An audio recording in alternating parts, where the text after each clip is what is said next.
Hello everyone, स्वागत है आप सभी का फोटोन एकेडमी के इस यूट्यूब चैनल पर। तो हमारी सीरीज़ को कंटिन्यू करते हुए तो शुरू करते हैं आज का पहला क्वेश्चन। तो पहला क्वेश्चन जो है साउंड से रिलेटेड है। पहला क्वेश्चन क्या कह रहा है कि sound travel faster in water than air. ठीक है। Rigidity of the medium impact the speed of sound. ठीक है। क्या कह रहा है कि जो साउंड वेव है वो फास्टर ट्रेवल करती है किस में, एयर में, सॉरी वाटर में, एयर से। और जो रिजिडिटी है मीडियम की वो किसको, साउंड की स्पीड को प्रभावित करती है। हाँ, हमें पता है कि सबसे ज़्यादा स्पीड होती है, सबसे ज़्यादा जो स्पीड होती है वो किस में होती है, सॉलिड में। ठीक है। आफ्टर दैट लिक्विड में, और फिर किस में होती है, गैस में। गैस में तो ये जो सॉलिड में सबसे ज़्यादा है, ये किसकी वजह से सबसे ज़्यादा है, उसके रिजिडिटी की वजह से ज़्यादा है। तो both A and R the correct and R is the correct explanation for A. ठीक है। Option number A is the correct answer. Next question, मानव आहार नाल का वह भाग जहाँ वसा का पूर्ण पाचन होता है। वसा का पूर्ण पाचन कहाँ पे होता है, स्मॉल इंस्टेंटाइन में, स्मॉल इंटेस्टाइन में। जो हमारी छोटी आंत होती है, भोजन का सबसे अधिक पाचन उसी के अंदर होता है। ठीक है। नेक्स्ट क्वेश्चन है, caterpillars silk worm secret fibre made of. जो हमें पता है कि जो सिल्क के कीड़े होते हैं उनके अंदर से फाइबर निकलता है। सिल्क के जो फाइबर निकलते हैं वो किससे बने होते हैं, ये पूछ रहा है। वो किसके बने होते हैं, वो प्रोटीन के बने होते हैं। नेक्स्ट क्वेश्चन, कभी कभी व्यायाम के बाद हमारी मांसपेशियों में ऐंठन या खिंचाव आ जाता है, इसका मुख्य कारण क्या है। मुख्य कारण क्या होता है, जब देखो मसल्स से जब हम एक्सरसाइज वगैरह करते हैं तो हमारी मसल्स में ऐंठन आ जाती है, थकान महसूस होने लगती है। उसका क्या कारण होता है कि जो हमारी मसल्स हैं उनके अंदर एनएरोबिक रेस्पिरेशन होने लगता है, यानी कि अवायवीय श्वसन होता है। और जब अवायवीय श्वसन होता है वहाँ पे लैक्टिक एसिड का जमाव हो जाता है, और लैक्टिक एसिड और एनर्जी निकलती है। तो उस लैक्टिक एसिड की वजह से हमें थकान महसूस होती है। वायवीय श्वसन नहीं, वायवीय श्वसन नहीं, अवायवीय श्वसन होता है, अल्कोहल नहीं फॉर्म होता, अवायवीय श्वसन होता है, लैक्टिक एसिड और ऊर्जा उत्पन्न होती है। Option number 4 is the correct answer. Next question, मानव हृदय में धमनियों के संबंध में सही विवरण देने वाला कथन कौन सा होता है। जो धमनियाँ होती हैं, आर्टरीज होती है, वो क्या करती हैं, ब्लड को हार्ट से दूसरे अंगों तक लेकर जाती हैं। ठीक है। क्या करती है, रक्त को शरीर के विभिन्न भागों तक लेके जाती है। रक्त है जो उच्च दाब में होता है, इनके अंदर वॉल नहीं होते, और इनकी जो दीवारें होती हैं वो मोटी और लचीली होती हैं। ठीक है। जिनमें कपाट होते हैं नहीं, धमनियों की दीवारें मोटी होती है, रक्त दाब कम होता है, कम नहीं होता, ज़्यादा होता है। ठीक है। तो ऑप्शन नंबर कौन सा करेक्ट है, option number 3। Option number 3 is the correct answer.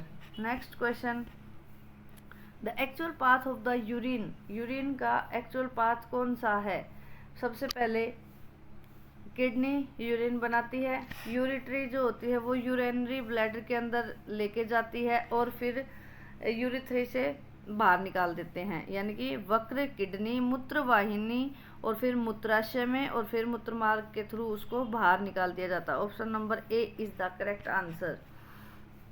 क्या कह रहा है कि a train start from a station A 6/10/2021 पे एक ट्रेन चलनी शुरू हुई है स्टेशन ए से एट 20 मतलब 10 बजे, 10:15 बजे।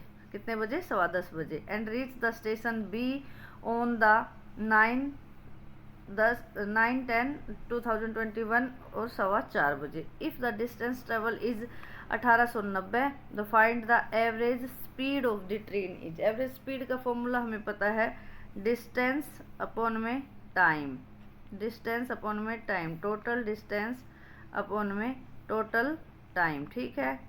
टोटल डिस्टेंस तो ये दे रखा है इसने, 1890 हो गया, 1890। अब बारी है टाइम निकालने की कि टोटल टाइम कितना हुआ। देखो, मान लिया 6 तारीख को वो 10:15 बजे रात को चली है। ठीक है, 10:15 बजे रात को चली है, 10:15 बजे। 7 तारीख को 10:15 हो गए उसको 24 घंटे, और 8 तारीख को रात के 10:15 हो गए उसको 48 घंटे। अब 10:15 के बाद 4:15 तक कितने और घंटे बचे? 11:15, 12:15, 1:15, 2:15, 3:15, 4:15, 4:15, 6 घंटे और, यानी कि 48, 24 और 24, 48 और 6 कितने हो गए? 48 और 6 हो गए 54। 48 और 6 54। जब आप इसको कट करोगे तो ये कितना आंसर आएगा? 35। कितना आंसर आएगा? 35। तो 35 is the correct answer. A convex question, next question है, a convex mirror always form a virtual and diminished image. A concave lens, यहाँ पे लेंस दिया है, always form a virtual and diminished image, ठीक है। A concave mirror can form a real diminished as well as virtual diminished image, ठीक है। और a convex lens while using a magnifier make a real and magnified image. आपको ध्यान देने वाली बात ये है कि कॉनकेव यहाँ पे मिरर है और यहाँ पे कॉन्वेक्स मिरर है और यहाँ पे कॉनकेव लेंस है। यहाँ पे कॉनकेव मिरर है और यहाँ पे लेंस है, ठीक है। तो कंफ्यूज नहीं होना है। कॉनकेव वर्चुअल बना सकता है, वो साइज लार्ज बनती है, डिमिनिश्ड नहीं। तो ठीक है, option number A is the correct answer. A and B is the correct answer, ठीक है। नेक्स्ट क्वेश्चन, जैव विविधता के बारे में आपने निम्नलिखित कथनों पर विचार कीजिए। It refer to only the fauna found in the particular area. Only fauna के बारे में बात नहीं करता। It refer to the total number of individual of a particular species found in a given area. Individual of a particular species नहीं, ये भी गलत है। It refer to the different kind of the species of flora and fauna present in the given area. हाँ, ये सही है। यह वनों में अधिकतम होता है। सी और डी दोनों सही हैं, सी एंड डी दोनों सही है। यह क्या होता है कि फ्लोरा और फोना दोनों के बारे में बात करता है, और ये जो जैव विविधता है ये वनों में सर्वाधिक होती है, ठीक है। इस क्वेश्चन के अकॉर्डिंग यही ऑप्शन सही है। कोशिका से संबंधित कथनों पर विचार कीजिए तथा गलत कथन चुनिए। क्या कह रहा है? कोशिका का आकार विशिष्ट रूप से उसके कार्य से संबंधित होता है। हाँ भाई, ठीक है। पादप कोशिका में कोशिका झिल्ली अनुपस्थित होती है? नहीं होती है। गलत कथन बताना है तो बी गलत है। जीवाणु में कोशिका भित्ति उपस्थित होती है? हाँ सही है। न्यूरॉन तरकू आकार का होता है? नहीं, वो छड़ के आकार की होती है, लंबी सी होती है, स्पिंडल आकार की नहीं होती। तो डी गलत है और बी गलत है। बी और डी दोनों गलत है, हमें गलत कथन बताना था, ठीक है। Next question, Which of the following is correct statement regarding photosynthesis and respiration? Both take place in plant during the daytime? नहीं, डे टाइम में दोनों होते हैं। वैसे तो केवल नहीं होते, लेकिन रिस्पिरेशन जो है वो रात में भी होता है, ठीक है, केवल दिन में नहीं होता। श्वसन केवल रात में, प्रकाश संश्लेषण दिन में। जो श्वसन है वो दिन और रात दोनों में होता है, और प्रकाश संश्लेषण केवल दिन में होता है। श्वसन दिन रात होता है, जबकि प्रकाश संश्लेषण केवल दिन में होता है। Option number 3 is the correct answer. क्या निम्नलिखित कथनों पर विचार कीजिए। पेचिस और मलेरिया जीवाणु जनित रोग है? नहीं, ये कैसे है मलेरिया? और ये मलेरिया प्रोटोजोआ से होता है, ठीक है। टाइफाइड और तपेदिक प्रोटोजोआ के कारण होते हैं। टाइफाइड हाँ, और ट्यूबरक्लोसिस दोनों बैक्टीरिया, प्रोटोजोआ के कारण नहीं होते, वे बैक्टीरिया से होते हैं दोनों भी। इन्फ्लुएंजा और चेचक विषाणु के कारण होते हैं? हाँ, ये सही है। पोलियो और खांसी विषाणु जनित है? पोलियो तो विषाणु जनित है, लेकिन जो खांसी होती है, पर्टूसिस होती है, काली खांसी, वो एक बैक्टीरिया की वजह से भी होती है। तो सही जो ऑप्शन है करेक्ट, वो ओनली सी पर हम जाएंगे, ठीक है। Option number 2 is the correct answer. खाद्य परिरक्षकों के यानी कि फूड प्रिजर्वेटिव के रूप में सामान्यतः उपयोग किए जाने वाले रसायन है sodium metabisulphite and sodium benzoate. सीधा आपको नाम याद करना पड़ेगा, sodium metabisulphite and sodium benzoate. 4th is the correct answer. निम्नलिखित कथनों पर विचार कीजिए। कॉन्टैक्ट फोर्स कौन कौन से हैं इसमें से? नॉन कॉन्टैक्ट फोर्स बताने हैं। तो देखो पेशिएबल तो कॉन्टैक्ट फोर्स होता है, और मैग्नेटिक फोर्स नॉन कॉन्टैक्ट है। फ्रिक्शन फोर्स कॉन्टैक्ट होता है। Gravitational force contact non contact है, और इलेक्ट्रोस्टैटिक फोर्स भी नॉन कॉन्टैक्ट है। कौन कौन से हो गए? बी डी ई ये है नॉन कॉन्टैक्ट, और जो बच गए मस्कुलर एंड कौन सा? Frictional force. ये कैसे हैं अपने पास? कॉन्टैक्ट वाले फोर्स हैं। SI unit of pressure Newton पर मीटर स्क्वायर। देखो प्रेशर का जो फॉर्मूला होता है वो होता है force per unit area. Force की जो यूनिट होती है न्यूटन अपॉन में मेरी एरिया की मीटर स्क्वायर, न्यूटन पर मीटर स्क्वायर। ठीक है, option number 2 is the correct answer. Next, जब पॉलीथीन की नली को ऊन से रगड़ा जाता है तो पॉलीथीन की नली पे कैसा चार्ज आ जाता है? Negative charge. और ऊन से इलेक्ट्रॉन क्या होते हैं? पॉलीथीन की नली के ऊपर चले जाते हैं। ऊन अपने इलेक्ट्रॉन लूज कर देती है, ऊन के ऊपर पॉजिटिव चार्ज आ जाता है, और जो नली है प्लास्टिक की वो इलेक्ट्रॉन गेन कर लेती है, उसके ऊपर नेगेटिव चार्ज आ जाता है, जो ऋणावेशित हो जाती है, जबकि कपड़े पर धनावेश आ जाता है। ठीक है, become negatively charge while the cloth has a positive charge. Next question, a ray of light is incident on reflecting surface of a plane mirror. देखो ये है एक प्लेन मिरर, ये है, ठीक है, ऐसे दिखाते हैं हम इसको। ये हो गया प्लेन, उसका 90 डिग्री हो गया। तो क्या कह रहा है कि a ray of light is incident on the reflecting surface. तो ये जो नीचे वाला है हॉरिजॉन्टल सरफेस, ये क्या है? रिफ्लेक्टिंग सरफेस है। जो इंसिडेंट रे है वो इसके साथ कितने डिग्री का एंगल बना रही है? 40 डिग्री का। कितने डिग्री का एंगल बना रही है? 40 डिग्री का। तो क्या पूछ रहा है? The angle between incident ray and corresponding reflected ray. अब ये इससे टकरा के वापस रिफ्लेक्ट होगी, ठीक है, ये वापस से रिफ्लेक्ट होगी, तो इसके बीच में इंसिडेंट रे यानी कि ये वाला इंसिडेंट रे और रिफ्लेक्टेड रे के बीच में टोटल एंगल कितने डिग्री का होगा ये बताना है। तो देखो ये वाला एंगल और ये हो गया 50, क्योंकि टोटल ये बनता है 90, तो ये हो गया 50। अगर जितना एंगल इंसिडेंट रे नॉर्मल के साथ बनाती है उतना ही एंगल रिफ्लेक्टेड रे नॉर्मल के साथ भी बनाती है। तो ये भी 50 हो गया और ये भी 50 हो गया, ये 40 हो गए दोनों। ठीक है, तो हमें बताना है रिफ्लेक्टेड रे और इंसिडेंट रे के बीच का एंगल। तो 50 ये और 50 ये कितना हो गया? 100 डिग्री सेल्सियस। ठीक है, नेक्स्ट क्वेश्चन, निम्नलिखित कथनों को पढ़िए और सही विकल्प चुनिए। पृथ्वी से देखने पर शुक्र ग्रह चंद्रमा की तरह कलाएं फेजेस दिखाता है, उसके अंदर फेज होते हैं। शुक्र का वायुमंडल बादलों से घिरा है जो प्रकाश को परावर्तित करता है। थर्ड रीजन 2 है, शुक्र अपनी धुरी पर पूर्व से पश्चिम की ओर घूमता है। शुक्र ये अभिकथन और कारण दोनों वैसे मतलब जो इसकी फेजेस दिखाई देते हैं ना शुक्र ग्रह के, वो अपनी धुरी पर घूमने की वजह से दिखाई नहीं देते। वो किसकी वजह से दिखाई देते हैं? जब शुक्र ग्रह सूर्य के चारों तरफ चक्कर लगाता है ना, तब उसके अंदर फेजेस दिखाई देते हैं। तो एक सही है, R1 सही है। R1 and R2 are true, but R1 is the correct explanation. शुक्र ग्रह अपनी धुरी पे भी घूमता है और शुक्र ग्रह सूर्य के चारों ओर भी घूमता है, लेकिन A के लिए जो कारण है वो दूसरा नहीं है, पहला ही है। क्योंकि जो शुक्र ग्रह के अंदर फेजेस दिखते हैं, जो कलाएं दिखती हैं, वो सूर्य के चारों तरफ चक्कर लगाने की वजह से दिखती हैं, उसके खुद के एक्सिस पे घूमने की वजह से नहीं दिखती। तो option number A is the correct answer. सर्दी की सुबह नंगे पैर चलते समय हमें लगता है कि संगमरमर का फर्श लकड़ी के फर्श की तुलना में अधिक ठंडा होता है। क्यों?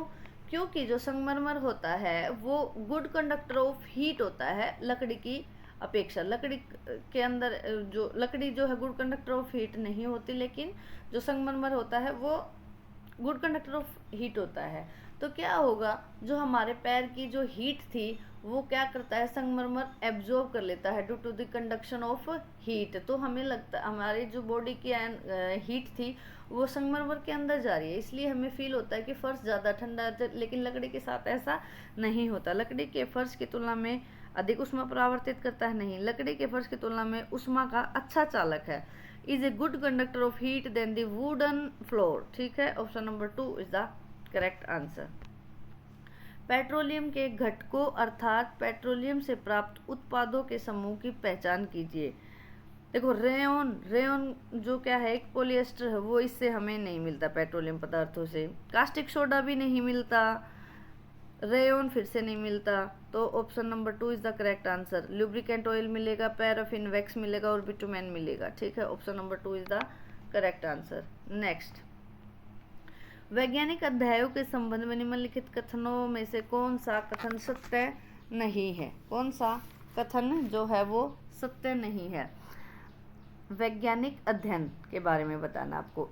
इनमें अवलोकन, पैटर्न की पहचान और परिकल्पना का निर्माण करना शामिल है। सही है। इनमें गुणात्मक या गणितीय मॉडल तैयार करना और उसके परिणामों का अनुमान लगाना सही है। सही है। वे अंतिम साक्ष्य के रूप में केवल संवेदी डेटा पर भरोसा करते हैं। केवल आते ही क्वेश्चन, ऑप्शन गलत हो गया, यानी कि ये करेक्ट आंसर है। और ये सारे उनका उद्देश्य सिद्धांत अवलोकन और नियंत्रित प्रयोगों का सत्यापन असत्यापन करना है। ठीक है। निम्नलिखित में से किसे छोड़कर अन्य सभी प्रथाएं तर्क संगत सोच विकसित करने में सहायक हो सकती हैं? संशयवाद को प्रोत्साहित करना, संशय होना किसी में, विवादास्पद मुद्दों से बचना, कार्य कारण संबंधों की तलाश करना, विज्ञान में विश्वसनीय साहित्य का परामर्श लेना।